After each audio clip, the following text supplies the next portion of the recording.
ਬਾਬਲ ਦੇ ਘਰ ਵਿੱਚ ਆਂਦੀ ਹੈ ਤੇ ਮਾਂ ਨਹੀਂ ਵੇਂਦੀ, ਉਜੜਿਆ ਜਹਾਨ ਵੇਖਦਾ ਹੈ ਤੇ ਦਿਲ ਟੁੱਟੇ ਦੇ ਵਿੱਚ ਆਂਦੀ ਹੈ ਕਿ ਸਈਆਂ ਨਾਲ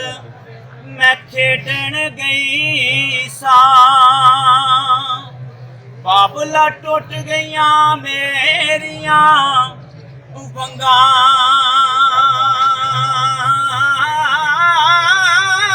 ਮਾਂ ਦੀ ਤੇ ਹੋਰ ਚੜਾਉਂਦੀ ਤੇ ਮੈਂ ਬਾਬਲ ਕੋਲੋਂ ਮੰਗਦੀ ਸੰਗਾਂ। ਤੇ ਪੂਰੀ ਦੁਨੀਆ ਵੇਖ ਲਈ ਤੇ ਵੇਖ ਕੇ ਆਂਦੀ ਹੈ ਕਿ ਉੱਚੀਆਂ ਲੰਮੀਆਂ ਲਾਲ ਖਜੂਰਾਂ ਲੋਕੋ ਗਲੀਆਂ ਜਿਨ੍ਹਾਂ ਦੀਆਂ ਛਾਵਾਂ,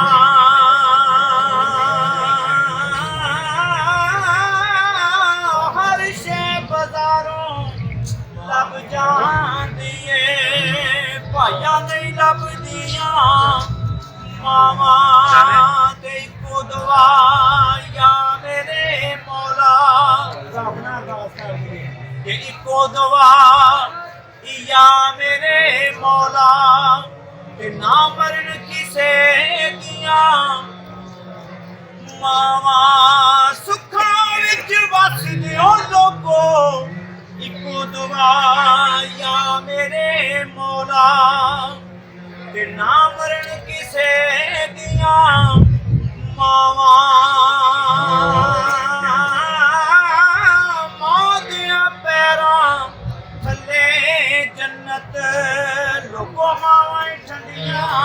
ਛਾਵਾਂ। ਤੇ ਪਰਦੇਸ ਵਿੱਚ ਮੇਰੇ ਜਿੰਨੇ ਵੀ ਪਰਦੇਸੀ ਭਾਈ ਵਸਦੇ ਨੇ ਉਹਨਾਂ ਨੇ ਇਹ ਮੈਨੂੰ ਮੈਸੇਜ ਸ਼ੇਅਰ ਭੇਜਿਆ ਮੀਆਂ ਸਾਹਿਬ ਦਾ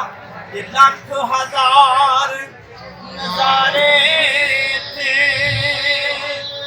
ਹਰ ਇੱਕ ਦਿਨ ਨੂੰ ਭਾਵੇਂ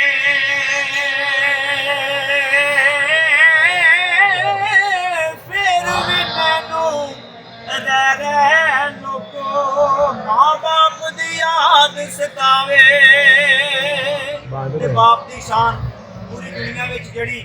ਚੱਲ ਰਿਹਾ ਹੈ, ਕਮੈਂਟ ਆ ਰਹੇ ਨੇ ਕਿ ਬਾਪ ਦੀ ਸ਼ਾਨ ਨਹੀਂ ਪੜ੍ਹੀ, ਸਿਰਫ ਅਗਰ ਮੀਡੀਆ ਦੀ ਤਰਫੋਂ ਇੱਕ ਕਲਿੱਪ ਚੱਲ ਜਾਵੇ ਮਾਂ ਦੀ ਸ਼ਾਨ ਵਿੱਚ, ਉਹਦੇ ਵਿੱਚ ਮੇਰਾ ਗੁਨਾਹ ਕੋਈ ਨਹੀਂ। ਮੈਂ ਮਾਂ ਬਾਪ ਦੀ ਸ਼ਾਨ ਵਿੱਚ ਵੀ ਪੜ੍ਹਿਆ ਹੈ ਕਿ ਬਾਪ ਜਿਆ ਗਮ ਖਾਰ ਨਾ ਕੋਈ ਲੋਕੋ ਮੈਂ ਦੁਨੀਆ ਸਾਰੀ ਬਦੋਲੀ,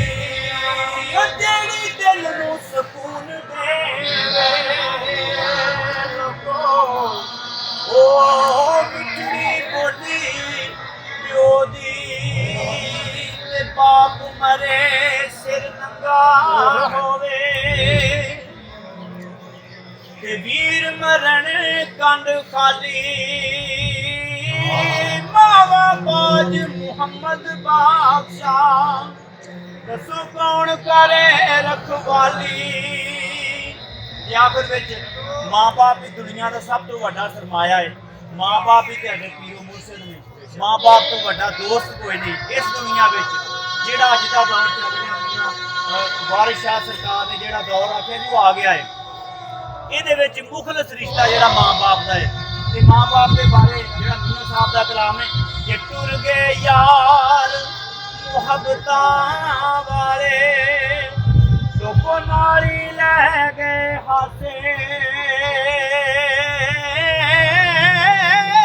ਉਹ ਦਿਲ ਨਹੀਂ ਲੱਗਦਾ ਯਾਰ ਮੁਹੰਮਦ,